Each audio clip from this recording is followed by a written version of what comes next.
ഇന്ന് നമുക്ക് ഭൂട്ടാന്റെ നാഷണൽ ഡിഷായ യമഡാഷി ഉണ്ടാക്കാൻ പോവുകയാണ്. അപ്പോൾ നമുക്ക് എന്തൊക്കെയാണ് അതിന് വേണ്ടതെന്ന് നോക്കാം. ഇതിനൊക്കെ വേണ്ടുന്നത് ചീസ്, തക്കാളി, പിന്നെ ബട്ടർ, പിന്നെ നമുക്ക് മുളക്, സവാള, പിന്നെ നമുക്ക് ചതച്ച് വെച്ചിരിക്കുന്ന വെളുത്തുള്ളി, പിന്നെ നമുക്ക് കുരുമുളക് പൊടി, പിന്നെ വേണ്ടുന്നത് ഉപ്പ്, പിന്നെ വെളിച്ചെണ്ണ. ഇത്രയും കാര്യങ്ങളാണ് വേണ്ടത്. നമുക്ക് അല്പം ഈ പാത്രത്തിലേക്ക് ഒരു അല്പം വെളിച്ചെണ്ണ എടുത്ത് ഒന്ന് ചൂടാക്കുകയാണ്.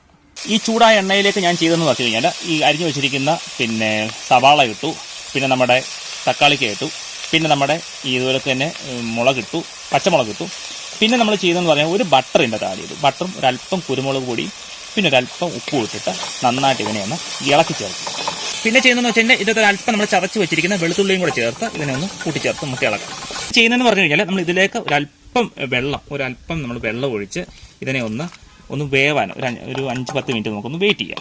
എന്ന് വെച്ച് കഴിഞ്ഞാൽ വെന്തു ഇതിലേക്ക് നമ്മൾ ആ 2 ചീസും നമ്മൾ പിന്നെ ബാക്കി വെച്ചിരിക്കുന്ന ബട്ടറും കൂടെ ചേർത്ത് നമുക്ക് നന്നായിട്ടൊന്ന് ഇളക്കിയെടുത്ത് നമുക്കിത് സെർവ് ചെയ്യാം. നമ്മുടെ യമഡാഷി അടിപൊളിയായിട്ട് റെഡി ആയിട്ടുണ്ട്. നിങ്ങൾ ഇന്ന് തന്നെ ട്രൈ ചെയ്ത് നോക്കണം. എളുപ്പത്തിൽ നമുക്ക് 5 മിനിറ്റിനുള്ളിൽ നമുക്ക് തന്നെ ഇത് ഉണ്ടാക്കിയെടുക്കാൻ പറ്റും. അപ്പോൾ നിങ്ങൾ ഇന്ന് തന്നെ ട്രൈ ചെയ്ത് നോക്കുക. വീഡിയോ ഇഷ്ടപ്പെട്ടെങ്കിൽ ലൈക്ക് ചെയ്യുക, സബ്സ്ക്രൈബ് ചെയ്യുക, ഷെയർ ചെയ്യുക. Thank you.